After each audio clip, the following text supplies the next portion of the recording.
दोस्तों, हाल ही में वक्फ संशोधन अधिनियम 2025 राष्ट्रपति की अनुमति के बाद कानून बन गया, जिसको याचिकाकर्ताओं ने सुप्रीम कोर्ट में चुनौती दी। हमारे संविधान का अनुच्छेद 13 और अनुच्छेद 372(1) सुप्रीम कोर्ट को ये अधिकार देता है कि वो सरकार द्वारा बनाए गए किसी भी कानून की समीक्षा कर सके। इसके तहत सुप्रीम कोर्ट ने सरकार से कुछ सवाल पूछे। इनका जवाब देते हुए सॉलिसिटर जनरल तुषार मेहता ने एक 1332 पेज का एफिडेविट कोर्ट में पेश किया।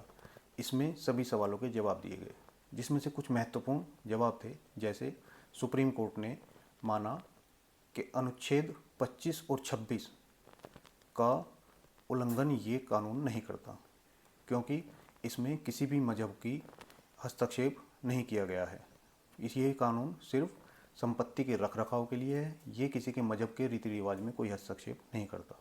दूसरा, स्टे के मुद्दे पर सॉलिसिटर जनरल ने कहा कि ये कानून 1995 में बना, उसके बाद कई याचिकाएं इसके खिलाफ दायर हुई, लेकिन आपने कभी स्टे नहीं दिया।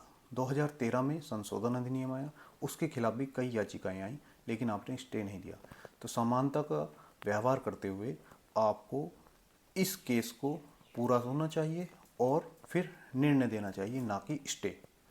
तीसरा, वक्फ बाई यूजर के सवाल पर या रजिस्ट्रेशन नहीं कराने के सवाल पर सॉलिसिटर जनरल ने कोर्ट में कहा कि ये अधिनियम सबसे पहले अंग्रेजों के समय 1913 में बना और रजिस्ट्रेशन करवाना तब से अनिवार्य था। 1995 के अधिनियम और 2013 के संशोधन अधिनियम में भी ये अनिवार्य रहा, तो अभी अनिवार्य क्यों ना हो।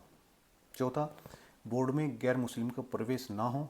इस सवाल के जवाब में सॉलिसिटर जनरल ने कहा कि बोर्ड में 21 में से सिर्फ 2 ही ऐसे सदस्य हैं जो गैर मुस्लिम हैं, तो ये बोर्ड का स्वरूप तय नहीं करता और ना ही उसे बदलता है।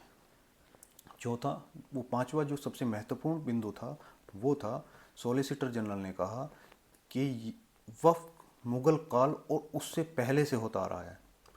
मुगल काल और उससे पहले से 2013 तक वक्फ बोर्ड के पास सिर्फ 10 लाख एकड़ की प्रॉपर्टी थी, जो 2013 के संशोधन अधिनियम के बाद आने के बाद बढ़कर 39 लाख एकड़ हो गई।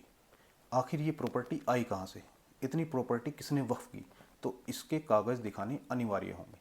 ये कार्रवाई जो सुप्रीम कोर्ट में कल हुई।